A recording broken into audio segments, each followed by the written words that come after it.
오늘 함께 은혜 나누실 하나님 말씀은 시편 25편 14절에서 15절 말씀입니다. 여호와의 친밀하심이 그를 경외하는 자들에게 있음이요 그의 언약을 그들에게 보이시리로다. 내 눈이 항상 여호와를 바라봄은 내 발을 그물에서 벗어나게 하실 것임이로다. 아멘. 함께 읽은 본문의 말씀 가지고 친밀하신 하나님이라고 하는 제목으로 은혜를 나누고자 합니다. 따라서 하시죠. 친밀하신 하나님. 이 단어만 들어도 왠지 하나님이 가까이 계신 것 같이 느껴지십니까? 하나님은 오늘 우리 교회에서의 예배를 통해 여러분과 그 어느 때보다 더 친밀하여지기를 원하시는 줄로 믿습니다. 그리고 지금 여러분 곁에 그분이 하나님께서 함께하고 계십니다. 그리고 내가 너 알고 있어. 하나님의 친밀하심에 또 대화들을 하나님이 우리 가운데 나누고 계시고 나누시리라고 믿습니다. 친밀하신 하나님이라고 하는 제목을 잡았는데 서론을 시작함에 있어서 전혀 친밀하지 않은 단어로 시작합니다. 고독사. 들어보셨나요? 고독사는 친밀하지 않은 단어예요. 친밀함이 없는 단어입니다. 그런데 최근 들어서 우리에게 상당히 많이 익숙한 단어가 고독사라고 하는 단어입니다. 고독사 말은 주로 혼자 사는 사람이 돌발적인 질병 등으로 사망하는 것을 말합니다. 홀로 계시는 어른들, 홀로 계시는 이제 소외된 이웃들, 연락이 되지 않아서 가봤더니 벌써 죽은 지 오래가 되었다. 그런 안타까운 이야기들을 우리는 뉴스를 통해서 접합니다. 그러면서 안타까워하고 세상이 어쩌다 이렇게 됐어 라고 이야기합니다. 그런데 그 이웃이 바로 내 옆집의 이웃이에요. 바로 그 사람들이 내 곁에 있는 사람들입니다. 도시화와 문명화로 각종 편의시설의 발달과 개인주의 가치관의 확산, 인권, 권리에 대한 정보 및 인지 상승, 이런저런 성격 차이 등으로 혼자 생활하는 사람이 급증하면서 나타나기 시작한 사회적 문제, 고독사라고 하는 문제입니다. 여러분, 예수님께서 우리를 하나님의 성령을 경험하고 난 후에 하신 일들이 너희는 세상으로 들어가라는 거예요. 그 이유가 무엇이었을까? 세상 가운데 외로운 사람, 세상 가운데 지쳐있는 사람, 삶의 주변에 나에게 다가오지 않는 그 사람들, 예수님은 그 사람들을 공생의 시간 동안 이렇게 말씀하셨습니다. 나는 죄인들의 친구라고. 여러분, 죄인에게 다가가는 사람은 없습니다. 김근식이라고 하는 아동 성폭력 범죄자가 출소를 하루 앞두고 다시 구속이 되어졌어요.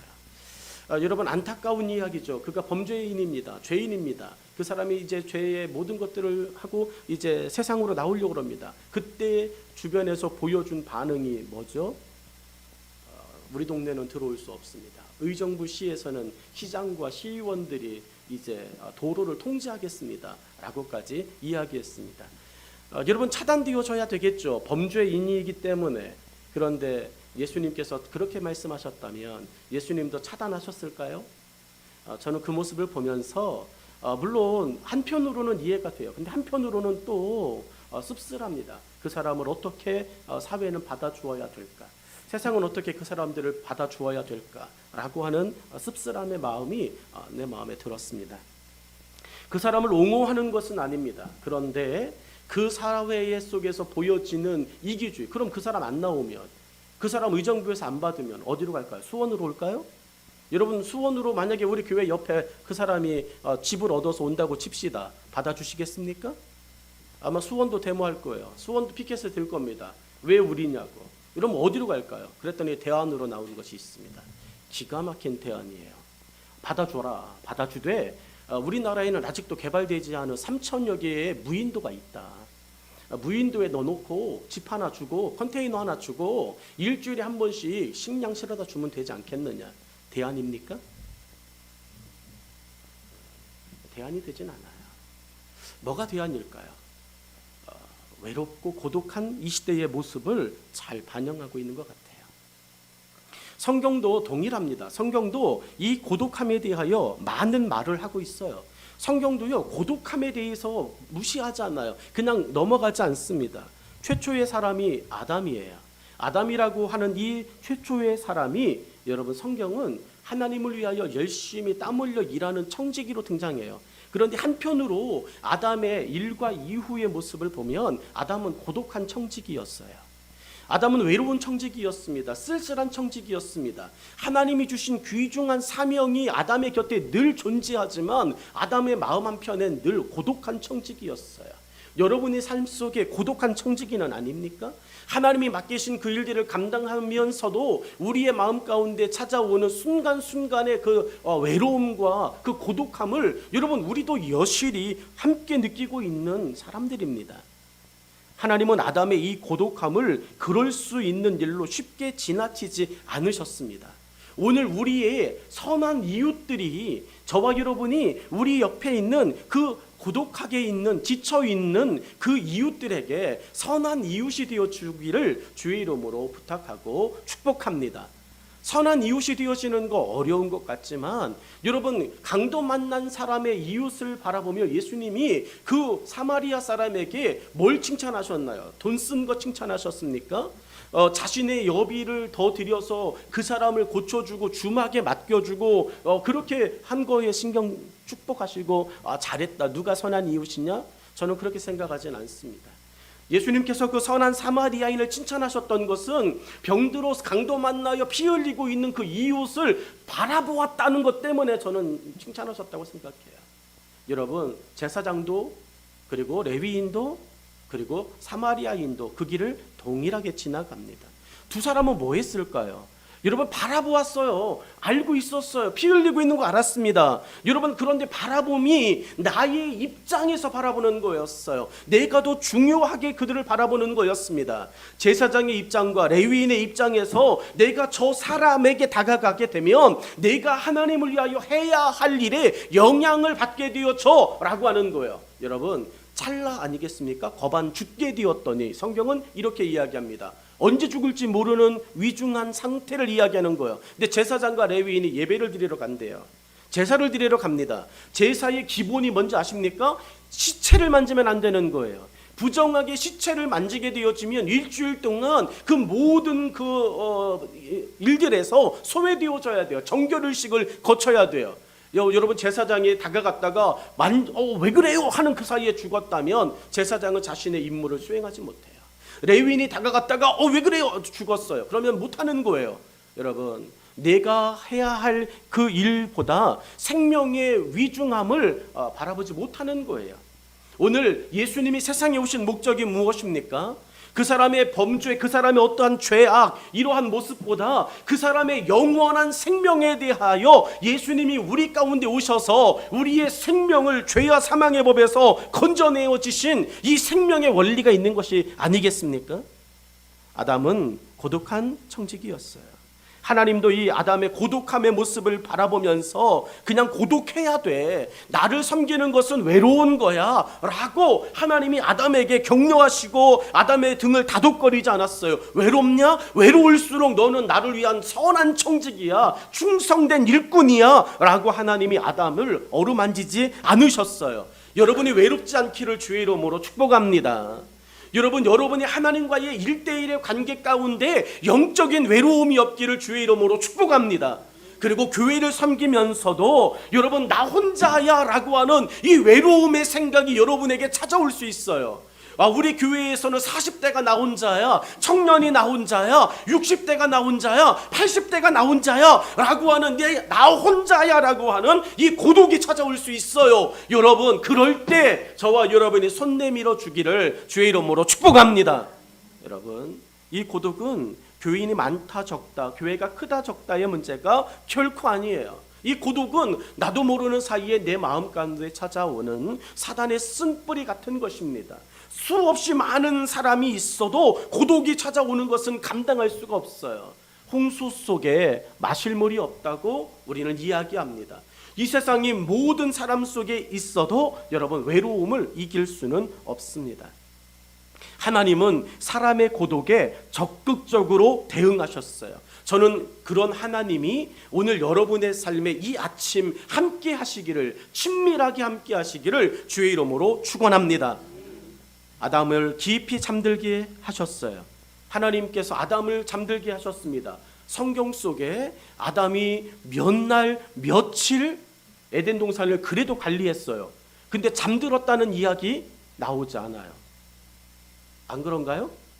여러분, 하나님께서 아담의 독초하는 것을, 홀로 있는 것을 보시고 안타까이 여겨 아담의 갈빗대를 빼내어 가실 때 그때 아담을 깊이 잠들게 하셨다. 이렇게 잠에 대한 언급이 등장하고, 그 이전에는 아담이 몇 날 며칠 밤새웠는지 뭐 이랬는지 이런 잠들었다라고 하는 것이 없어요.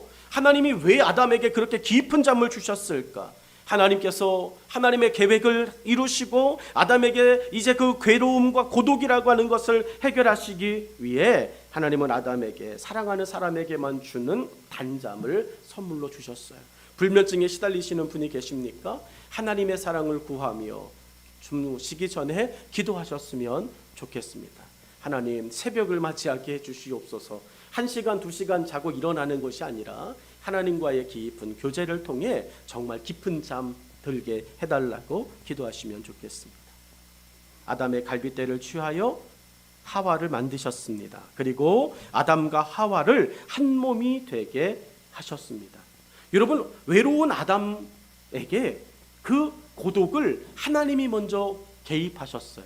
영적인 아담의 고독, 영적인 아담의 그 쓸쓸함, 그 외로움, 이걸 하나님이 먼저 나서셨어요. 그리고 하나님이 나서셔서 아담에게 이제 삶의 고독을 하와를 통해서 해결해 주셨습니다. 하나님은 고독을 방치하시는 분이 아니시고 적극적으로 치유하시는 분입니다.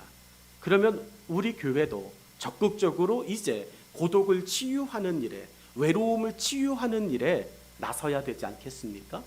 예수님의 흔적이 그 한 부분이라고 생각되지는 않습니까? 예수님께서 다가가셔서 죄인들의 친구라고, 나는 병든 자들의 친구라고 세상 가운데 소외되어진 자들을 어루만지시며 그들의 고독을 방치하지 않으시고 그들의 친구가 당당히 되어주셨던 것처럼, 우리 교회 안에서 흐르고 있는 외로움, 쓸쓸함, 고독이라고 하는 이 사단의 단어들을, 이 어두움의 영적 단어들을 저와 여러분이 하나님의 친밀함으로 바꾸어갈 수 있기를 주의 이름으로 축원합니다. 죄인은 고독의 단절을 겪습니다. 하나님과 분리되어지는 것은 영원한 고독에 들어가는 것이라고 이야기합니다. 다윗은 친밀함과 연합에 대하여서 시편 133편 1절을 통해 이렇게 말합니다. 보라, 형제와 연합하여 동거함이 어찌 그리 선하고 아름다운고 라고 이야기해요. 이 다윗의 이야기입니다. 형제가 연합하여 동거함이 어찌 그리 선하고 아름다운고. 자매가 등장하지 않았으니까 우리 여자들은 친해질 필요가 없어 이야기할 수 있어요. 여러분, 성경은 남성 주관으로 이 단어를 기록한 것이 아닙니다. 여러분, 우리는 하나님 안에서 형제 자매입니다. 하나님 안에서 한 가족, 한 지체입니다. 그래서 우리의 연합이, 우리의 함께함이 아름다운 일이고 선한 일이라고 하는 것을 우리는 힘써 마음을 지켜야 됩니다. 친밀하게 연합한다는 것, 선하고 아름다운 일이라고 다윗은 이야기합니다. 사도 바울도 이렇게 이야기했어요. 고린도후서 5장 18절에서 말합니다. 모든 것이 하나님께로서 났으며 그가 그리스도로 말미암아 우리를 자기와 화목하게 하시고 또 우리에게 무엇을 주셨어요? 화목하게 하는 직분을 주셨으니. 여러분에게 무슨 직분이 있냐고요? 교회 안에서 나는 직분이 없는데요? 그렇게 이야기할 수 있습니다. 아니요, 우리는 교회 안에서 받은 직분보다 하나님께서 우리 가운데 베풀어 주신 하나님의 영화로운 영광되어진 직분이 있어요. 화목해 하는 직분인 줄로 믿습니다. 내가 집사가 아니기 때문에 못해요. 아니요, 화목하게 하는 직분을 받았기 때문에 여러분, 우리는 그 직분을 수행할 수 있습니다.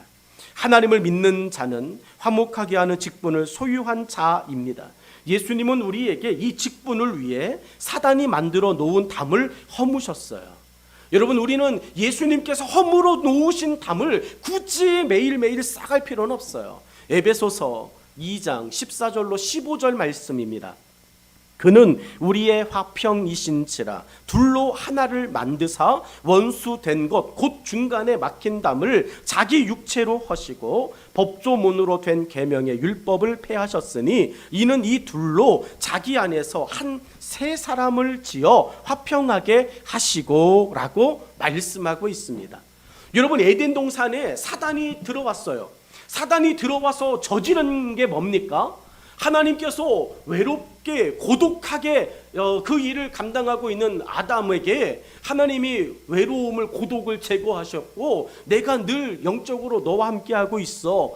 그것도 보여주기 위해서 하나님이 아담에게 하와도 만들어서 주셨어요. 둘이 하나가 되게 하셨어요. 그러면서 고독하지 않도록, 외롭지 않도록 했어요. 그런데 창세기 3장에 사단이 들어와서, 뱀이 들어와서 한 일이 뭡니까? 하나님이 만들어주신 그 화목에 하나 되어지는 것을 뱀은 둘이 되어지도록 쪼개어 놓았습니다. 외롭게 만들어 놓았습니다. 여러분, 뱀의 유혹을 받고 아담과 하와가 첫 번째로 당한 일이 뭔지 아십니까? 에덴 동산에서 쫓겨나는 거예요. 다시 말하면 에덴 동산에서 나감과 동시에 그들은 다시 고독해지는 거예요. 오늘 예수 그리스도를 믿고 하나님의 거룩한 자녀가 되어졌다고 믿으십니까? 여러분, 그것이 우리가 다시 하나님과의 친밀함을 가지고 있는 영적인 고백인 줄로 믿습니다. 나는 외롭지 않아요. 여러분은 외롭지 않아요. 나는 외롭지 않네라고 하는 그 찬양, 그 고백을 저와 여러분이 지칠 때마다, 힘들 때마다 나의 힘이 되신 여호와여, 내가 주님을 사랑합니다 라고 여러분의 입속에, 그리고 여러분의 마음속에 굳게 지켜내실 수 있기를 주의 이름으로 축원합니다. 다윗만큼 외로웠던 사람이 어디 있어요? 다윗만큼 힘들었던 사람이 어디 있습니까? 오늘 시편의 기자인 다윗이 하나님은 나의 친밀하심이라고 이야기했지만 다윗만큼 여러분 산전수전을 겪은 사람이 어디 있어요? 다윗은 하나님을 바라보며 하나님은 내게 절대 친밀하지 않아요. 하나님이 살아계시다면 어떻게 아들에게 이런 일을 당하게 했습니까? 하나님이 살아계시다면 어떻게 내 장인에게 그런 일들을 당하게 하시겠습니까? 하나님이 살아계시다면 어떻게 나에게 이러한 내 정말 신하들에게 이런 고난을 당하게 하시겠습니까? 라고 외칠 수 있는데 그 다윗이 그렇게 지칠 때마다 하나님 앞에 고백하는 것은 나는 외롭지 않아요 라고 하는 이야기예요. 여러분, 외로우시죠? 힘들고 감당하기 어렵고 버거울 때 내가 이 이야기를 해도 전혀 내 곁에 사람이 없는 건 아니에요. 사람이 있는데 그 사람이랑 나랑 입장이 거의 비슷해요.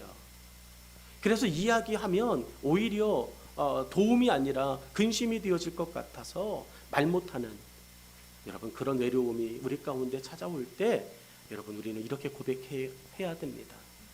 나는 외롭지 않아요. 내게는 하나님이 계세요.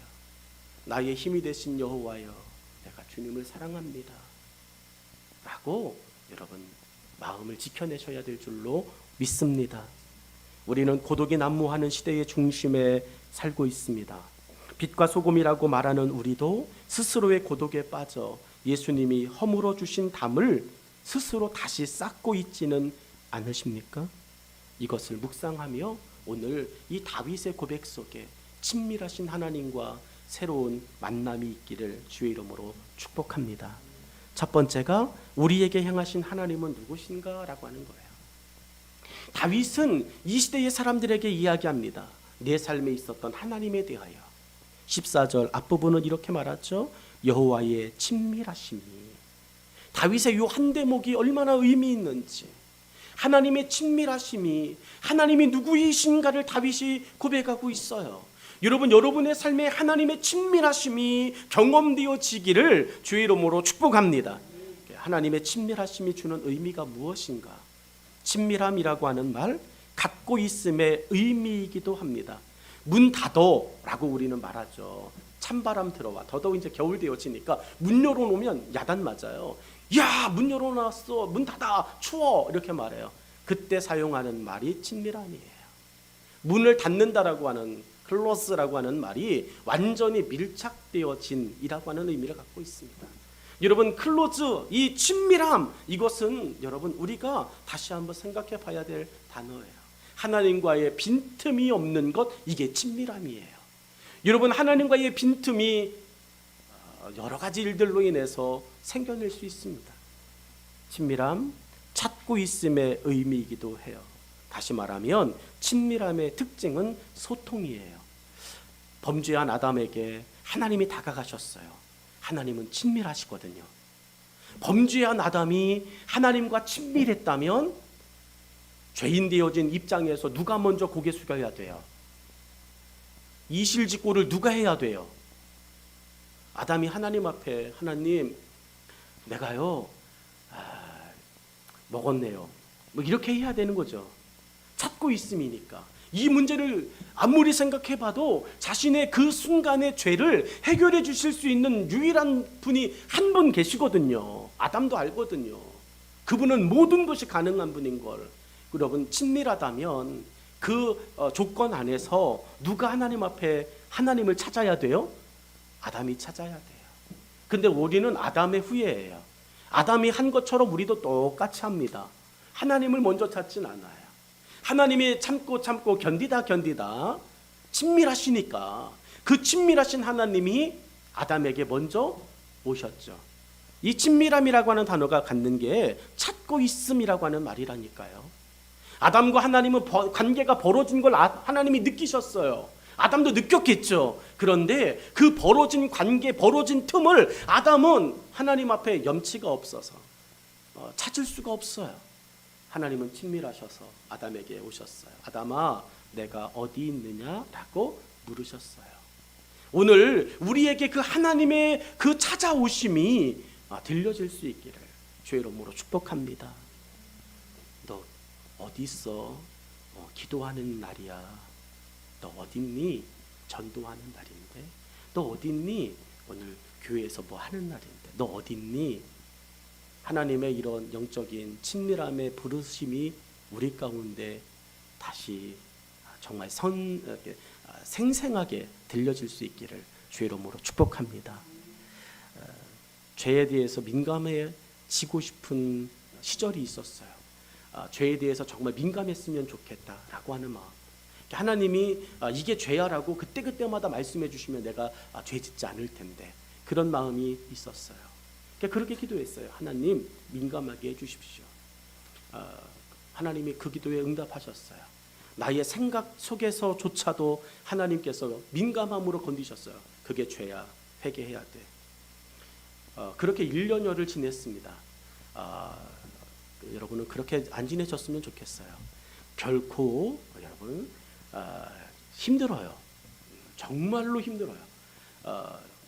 여러분, 그런데 그 민감함이 어느덧 사라졌어요.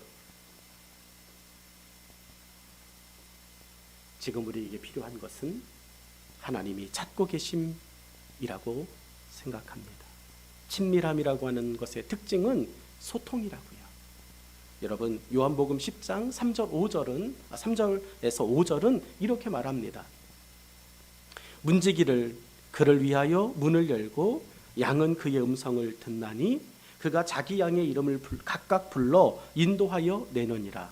자기 양을 다 내어놓은 후에 앞서 가면 양들이 그의 음성을 아는 고로 따라오되 타인의 음성은 알지 못하는 고로 타인을 따르지 아니하고 도리어 도망하느니라. 아멘. 여러분, 3절에서 5절의 말씀을 우리 함께 보고 있습니다. 저 단어를, 저 문장을, 저 성경의 예수님의 말씀을 보며 우리가 느끼는 목자와 양의 친밀함이 무엇이죠? 소통이에요. 교회가 행복하냐, 신앙의 삶이 즐거우냐, 이것은 다른 거 있지 않아요. 소통입니다. 하나님과의 교회 공동체와의 소통이 이루어지면 여러분, 우리는 초가집에 있어도 육선이 가득한 집에서 지내는 것보다 행복할 수 있습니다. 목자와 친밀한 양의 특징이 뭔지 아십니까? 양이 목자와 친한지 안 친한지. 사나운 강아지도요, 주인 품에서는 꼬리를 흔들어요. 그건 친하다는 얘기예요. 소통이 된다는 얘기예요. 그런데 정말 밤톨만한 강아지도요, 다른 사람 앞에서는요, 사납게 이빨을 들이밉니다. 왜죠? 소통이 안 된다는 이야기예요.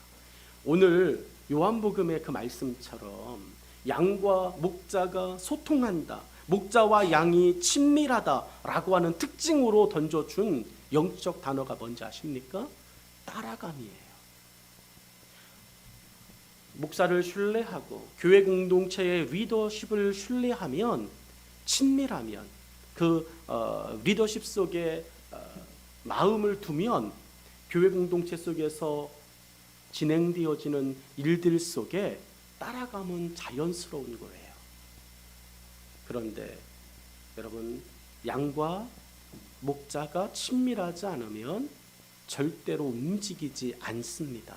따라가지 않습니다. 이거는 영적인 이야기처럼 교회 공동체 공간 안에서도 동일한 이야기죠. 목자의 음성을 따라 어디든 가게 됩니다. 하나님은 하나님의 백성과의 친밀함을 위해 기록된 음성을 주셨어요. 말씀입니다. 오늘 이 하나님의 말씀이 여러분에게 친밀함으로 들려질 수 있기를 주의 이름으로 축원합니다. 자녀를 회초리를 대서 양육할 때가 있어요. 여러분, 회초리 왜 대시죠? 부모들은 이야기합니다. 사랑하니까. 틀린 말이 아니에요. 여러분, 자녀에게 자녀를 나쁘게 되라고 여러분 정말로 회초리를 대십니까? 그런 부모가 열에 몇 명이나 될 거라고 생각하시냐고요. 정상적으로 아이들의 자녀들을 사랑하기 때문에 잘 되거라 바르거라, 하나님 말씀대로 세상에 좀 유익한 사람이 되라 라고 하는 의미를 가지고 바른 길로 가지 않을 때 체벌하는 것처럼, 여러분, 하나님께서 우리 가운데 말씀하십니다. 하나님과 친밀하지 않으면 내가 왠지 모르게 나를 책망하는 듯한 말씀, 나의 삶에 정말로 지적하는 듯한 말씀을 듣게 되면 친밀함을 내려놔요. 그런데 여러분, 하나님의 말씀도 쓴 말씀이 있어요. 입에 쓴 약이 몸에 좋다고, 하나님께서 내 영적인 삶의 무뎌짐을 아셔서 하나님의 그 무뎌짐을 극복하기 위해선 철이 철을 날카롭게 하나니 라고 하는 성경의 말씀을 보셨는지 모르겠어요. 보셨나요? 성경에 그런 말도 있습니다. 철이 철을 날카롭게 하나니. 여러분, 다이아몬드를 세공할 때 다이아몬드를 깎아낼 수 있는 것은 뭘로 깎아낼까요? 다이아몬드보다 강도가 강한 광물은 없습니다. 뭘로 깎아낼까요? 다이아몬드예요. 여러분, 다이아몬드로 그 다이아몬드를 재단하고 깎아내는 거예요. 그래서 멋있는 캐롯을 만들어 내는 것입니다. 오늘 우리 가운데 기록해 놓으신 하나님의 말씀, 이 말씀으로 오늘 하나님의 친밀함을 맛볼 수 있기를 주의 이름으로 축복합니다. 영적인 스승이요 지도자인 모세가 죽었습니다. 이스라엘 백성들은 한순간 대혼란에 빠져버렸습니다. 여러분, 모세가 죽으면 끝인가요? 그건 아니에요. 하나님이 살아계세요. 여전히 하나님이 존재하십니다. 그런데 이스라엘 진영 가운데 대혼란이 찾아왔어요. 모세가 죽었어. 여러분, 모세를 사용하신 하나님의 말씀이 여전히 그들 가운데 있습니다. 하나님은 모세의 죽음 이후를 준비하셨어요. 친밀하게. 이스라엘 백성들을 고아처럼 과부처럼 버려두지 않으시려고 하나님은 친밀함이라고 하는 이 단어를 연속하여 모세를 다음하여 여호수아를 준비해 놓으셨어요. 여호수아가 죽으면 끝입니까? 아니요. 그 시대 속에 하나님께서 예비해 놓으신 사사들이 여러분 300년의 그 긴 시간을 이끌어 가세요. 그러면 사사들이 다 죽고 나면 끝입니까? 아니요. 하나님은 어설퍼도 엘리 밑에 사무엘을 준비해 놓으셨어요. 그 사무엘이 죽으면 끝입니까? 포로로 끌려가면 끝입니까? 아니요. 그 시대에 하나님은 에스라를 예비해 놓으셨고 느헤미야를, 에스더를 계속해 준비해 놓으셨어요. 여러분, 하나님은 하나님의 친밀함을 우리 가운데 계속 행하여 가십니다. 오늘 우리 가운데 하나님이 허락하신 이 귀한 기록되어진 하나님의 음성, 성경 말씀을, 하나님의 말씀을 저와 여러분이 정말 가까이 하실 수 있기를, 그 말씀을 통해, 성경을 통해 하나님의 친밀함을 느끼실 수 있기를 주의 이름으로 축원합니다. 시종이었던 여호수아마저 백성들의 그 들고 일어나는 어수선한 분위기를 봤어요. 저들과 함께 가야 된다고? 저들과 함께 내가 저 요단강을 건너가야 된다고? 여러분, 여호수아의 마음도 버겁습니다. 무겁습니다. 하나님의 친밀함이 아니라 여호수아는 지금까지 모세와 친밀했어요. 모세의 시종이었습니다. 모세의 수행비서였어요. 그러니까 여호수아도 준비되지 않은 한 부분이 있는데 그게 하나님과 친밀한 거였어요. 그런 여호수아에게 하나님께서 이제는 너야 라고 하나님의 친밀하심으로 다가가십니다. 오늘 여러분이 하나님의 그 친밀함으로, 하나님의 그 친밀하신 다가감으로 우리가 함께 할 수 있기를 원합니다. 그때 하나님은 친밀하게 여호수아를 찾아오셨고, 그리고 이렇게 말씀해요. 여호수아서 1장 7절로 8절에 오직 강하고 극히 담대하여 나의 종 모세가 내게 명령한 그 율법을 다 지켜 행하고 우로나 좌로나 치우치지 말라.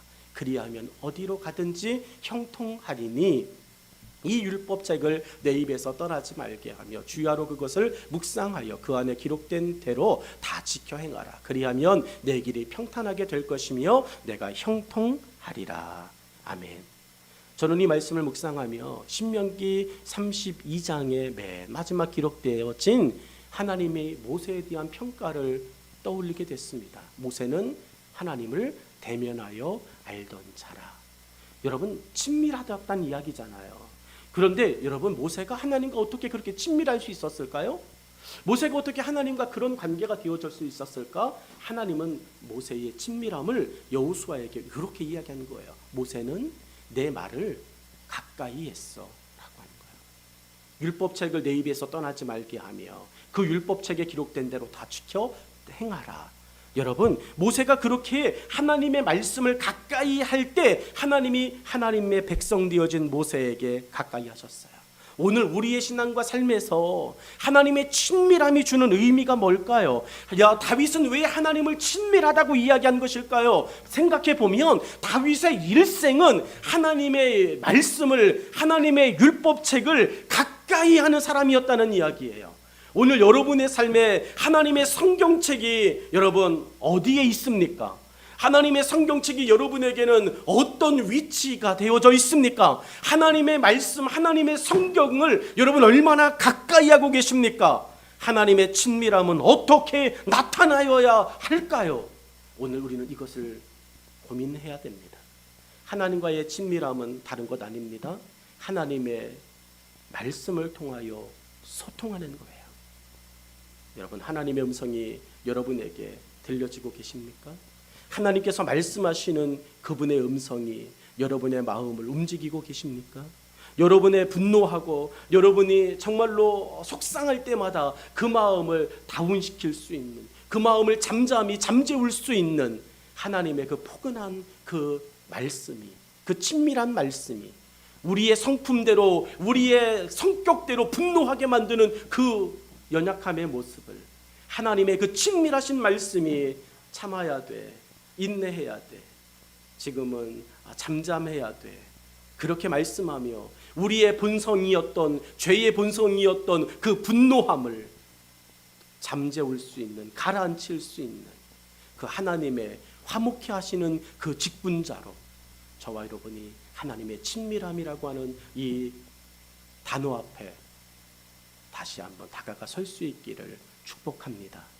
그럴 때 하나님께서 하나님의 친밀함을 어떻게 나타내시는지 우리는 깨닫게 되어질 것이고, 그 부분을 다음에 이어 말씀 나누겠습니다. 기도하겠습니다.